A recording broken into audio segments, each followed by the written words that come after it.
Well, hello everybody, welcome.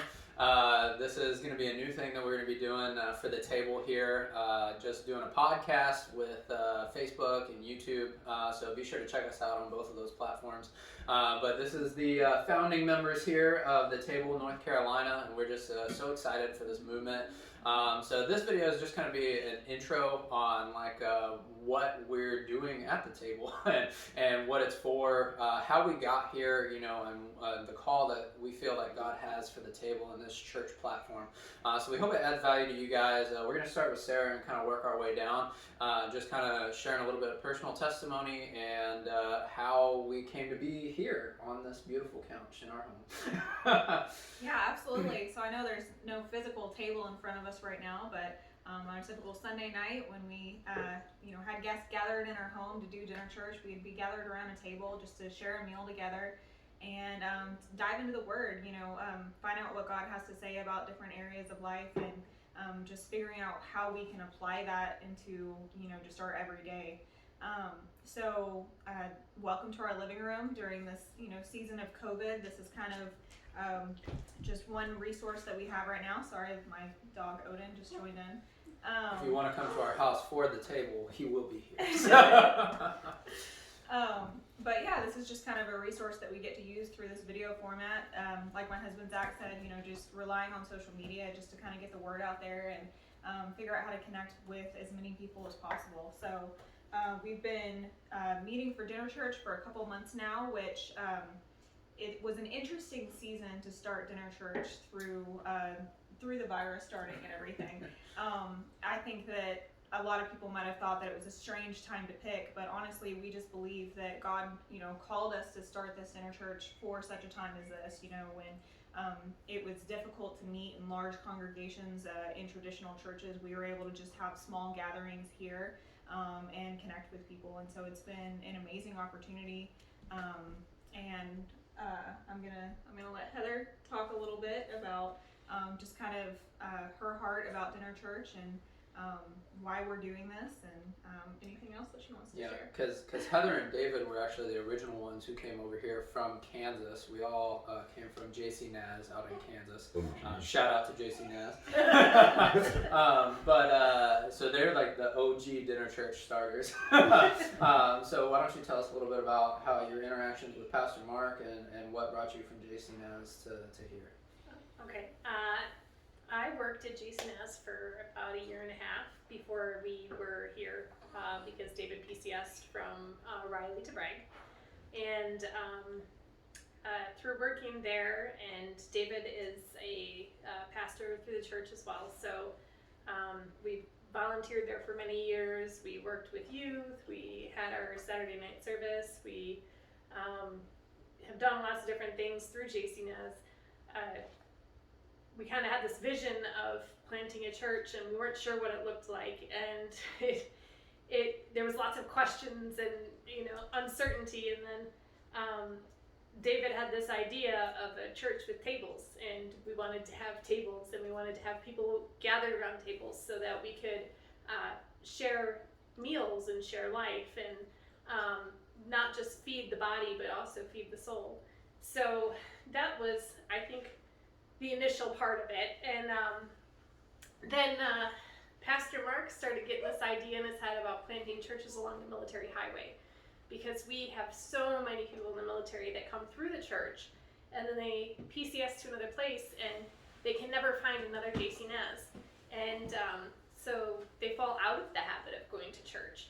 So the idea was that we would come here and we would start the table where we would still have our JC Naz atmosphere, where we're just very open and we're very discipleship driven, where it's really important for us to not just bring people to Christ, but to teach people to bring people to Christ, because you don't grow the kingdom of God by addition, you grow by multiplication.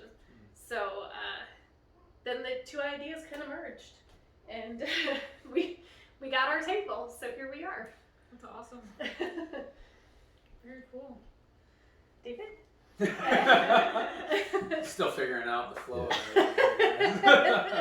So I think they covered everything.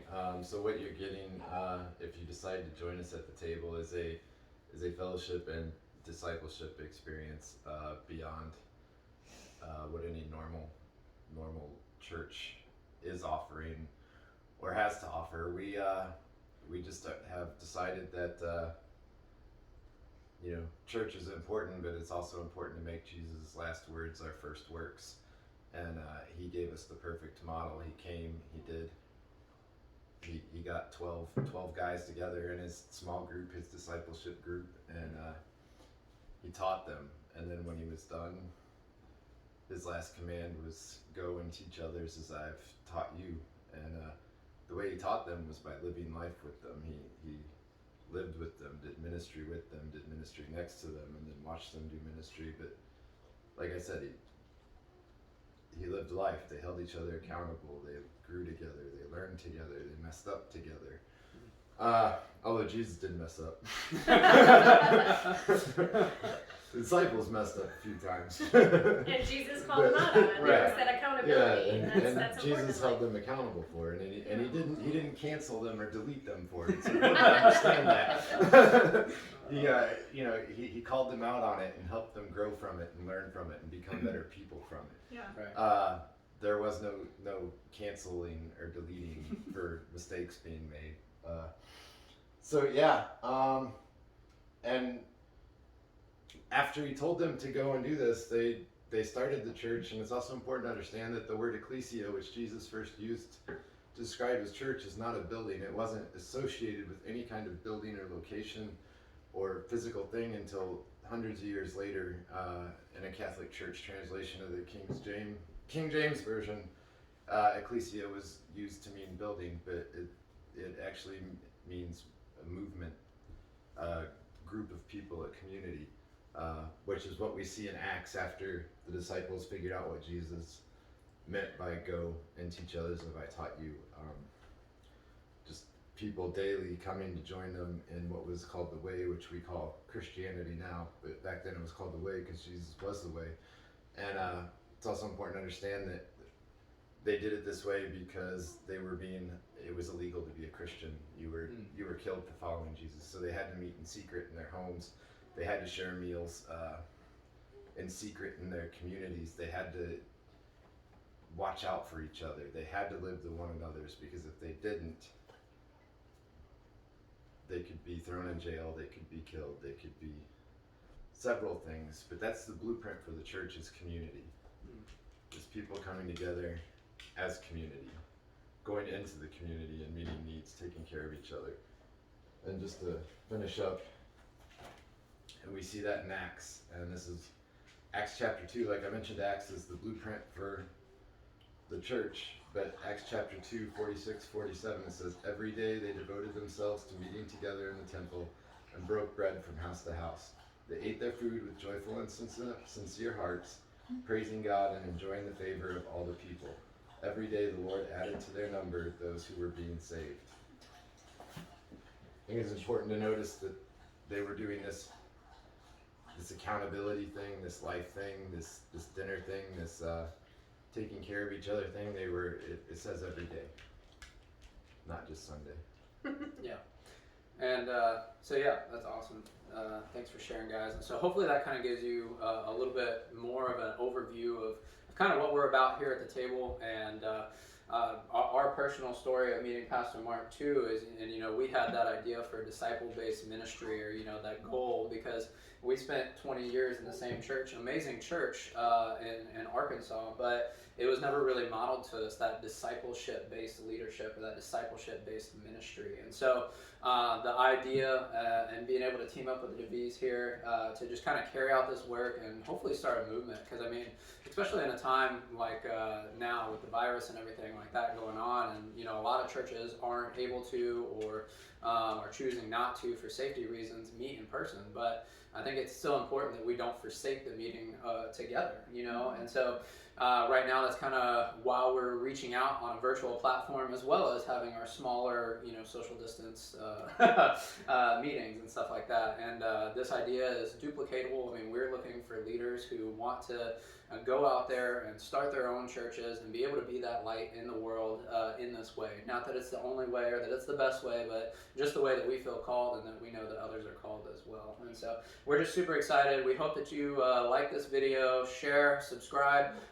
If there are any topics that you'd like us to talk about, like I said, we're going to start off trying to do about once a week, picking out different topics, discussing them biblically, and hopefully able to help you guys out in this time of uncertainty and the time of just craziness, really. And so hopefully we can build that relationship with y'all either here in person in Fayetteville or Rayford area or online. But please reach out to us. Let us know what you think.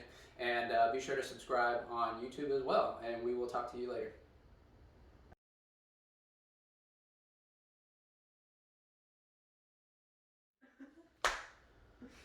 All right. Are you good? Ready? I'm good. All right. Table intro video. Take one.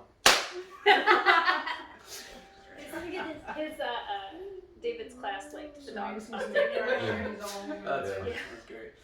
All right, my instructor was like, the canine congregation Counterstop. seemed pretty comfortable with the rest of the congregation. All right. Ready? Not yet. Okay. He's flipping. I'll let you know. We could do like a practice And run.